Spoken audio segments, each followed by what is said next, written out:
巴黎作为一个艺术、时尚、文化中心，这个浪漫之都以各种迷人的样貌呈现在每个旅客面前。来到巴黎，哪些是不容错过的景点呢？观看这视频，向您推荐在巴黎不可不去的10个景点，想来巴黎旅游的您一定不可错过哦。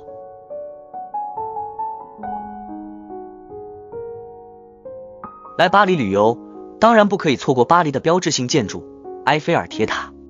埃菲尔铁塔由法国工程师居斯塔夫·埃菲尔为纪念法国大革命100周年而建造，并且于1889年巴黎世界博览会时对外展出。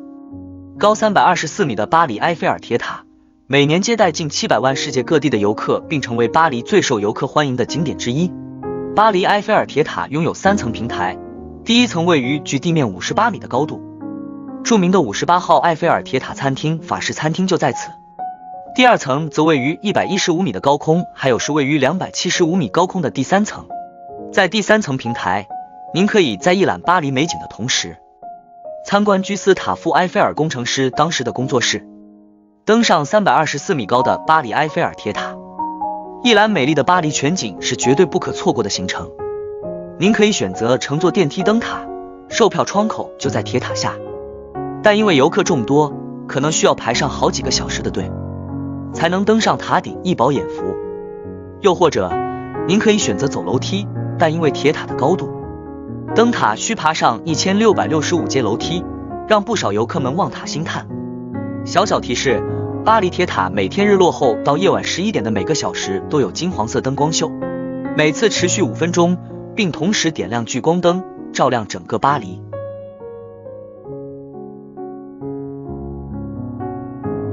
很多人问说，参观巴黎最好的方式是什么？那当然是坐上塞纳河游船，荡漾在蜿蜒悠长的塞纳河上，一起欣赏日落时的巴黎美景。当日落的光辉慢慢洒落在巴黎的古老建筑上，当塞纳河游船经过埃菲尔铁塔、巴黎圣母院、亚历山大三世大桥等经典建筑时，您将深深爱上这座浪漫之都。您当然也可以在塞纳河游船上享用一份精致的法式晚餐，和完美的巴黎夜景一起，让您在浪漫之都体验视觉和味觉的双重享受。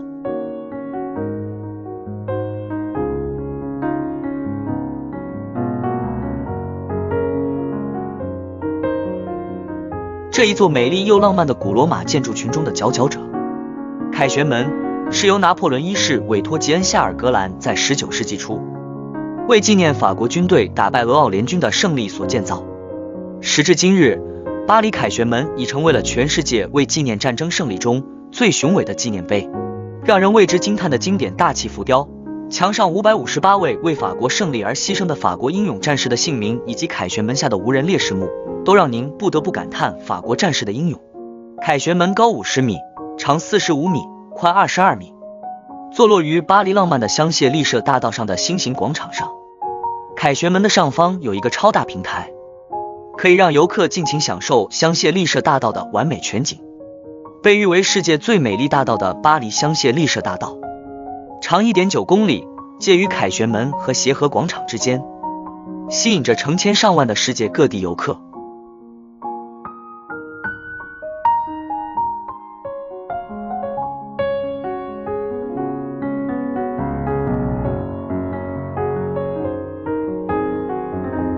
巴黎圣母院是巴黎最具代表性的建筑之一，它也同样是法国乃至全欧洲最杰出的哥特式建筑代表之一。位于巴黎塞纳河中间的西堤岛也因巴黎圣母院而吸引世界各地的游客。从1163年至1345年，长达近180年的建造，使得巴黎圣母院经典的浮雕内饰和外部屋顶的怪兽雕塑装扮更具有一种历史的特殊气息。我们推荐您由巴黎圣母院的外部开始参观，再进入圣母院的内堂，最后再登上387阶台阶到达巴黎圣母院的顶部。千万不要放弃登顶的机会，因为您可以在巴黎圣母院的顶层观赏到经典的圣母院屋顶怪兽雕塑以及圣母院周边的完美景色。当您参观完巴黎圣母院，您可以选择乘坐巴黎城市自由上下车巴士，前往巴黎其他旅游景点继续参观。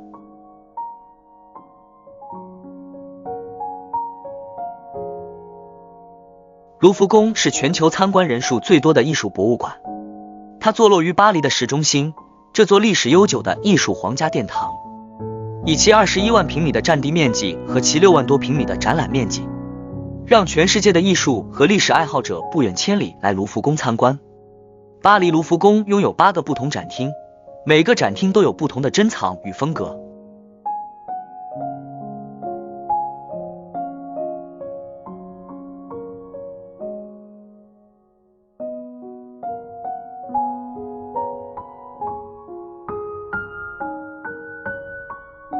对于米奇的发烧友们，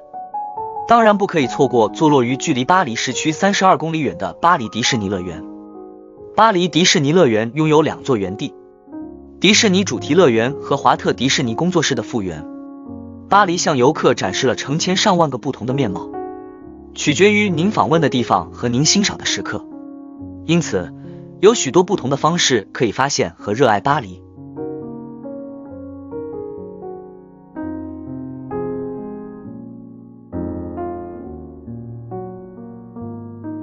蒙马特高地地处巴黎的北面，高130米，以著名的白色圣心大教堂而享有盛名。1919年，法国政府下令建造圣心大教堂，意在为纪念在1870年普法战争时的受害者们。如今，圣神的圣心大教堂与埃菲尔铁塔交相辉映，都成为了巴黎的标志性建筑。您当然也不能错过离圣心教堂不远处的小丘广场，在小丘广场上汇集了众多世界各国的艺术家们，他们不仅展出他们的精美艺术品，还愿意为游客们现场作画，让您不禁回到曾经现代艺术代表地的蒙马特高地。小丘广场在20世纪初也曾接待过很多有名的艺术家，例如莫迪里阿尼、莫奈、毕加索和梵高都曾经来此作画，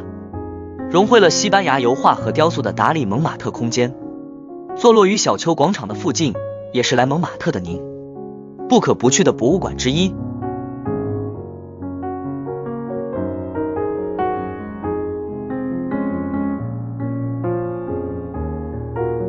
巴黎的凡尔赛宫是全法国最著名的城堡，建于17世纪的巴黎凡尔赛宫被誉为法国军事实力的象征，也同时被欧洲人誉为最能代表法国崇高地位的标志性建筑。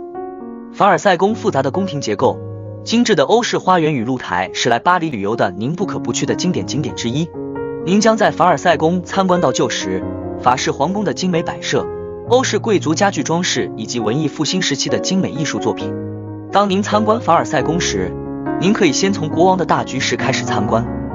然后经过水晶走廊，最后到达皇后寝宫，慢慢感受法国皇家装潢的奇妙魅力。当然，您也可千万不可错过凡尔赛宫的著名法式经典花园，让您从内到外一点一滴感受法国，感受欧洲。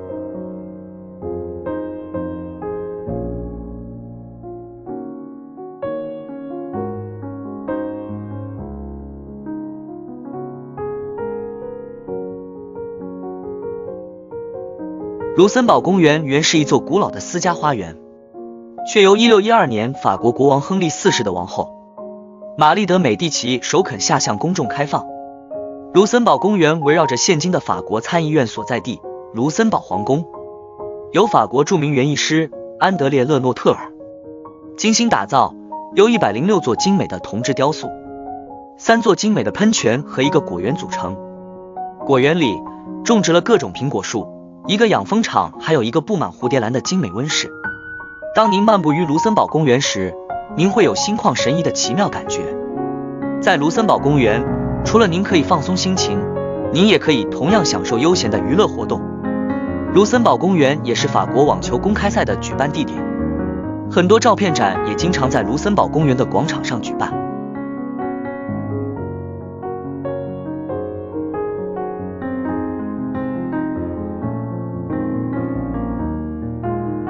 红魔坊是巴黎最著名的夜总会之一，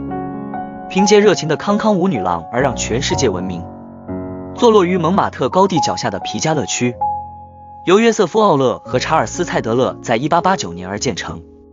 红魔坊最初只是为了表演性感舞蹈而建，但后来却因法国康康舞而成为让全世界了解法国风情万种的夜总会。时至今日，红魔坊已经成为了巴黎著名的旅游景点之一。每天都吸引着世界各地的游客不远千里来红魔坊探索浪漫巴黎的夜生活。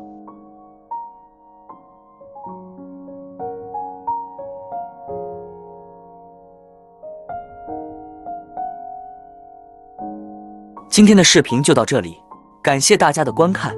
如果你喜欢这个视频，请不要忘记点赞、分享给你的朋友和家人，同时也记得在评论区留下你的想法和建议。如果你还没有订阅我的频道，记得点击订阅按钮，这样你就能够第一时间收到我的最新视频了。还有，别忘了打开小铃铛的通知，这样你就不会错过任何一个更新了。再次感谢大家的支持，我们下期再见。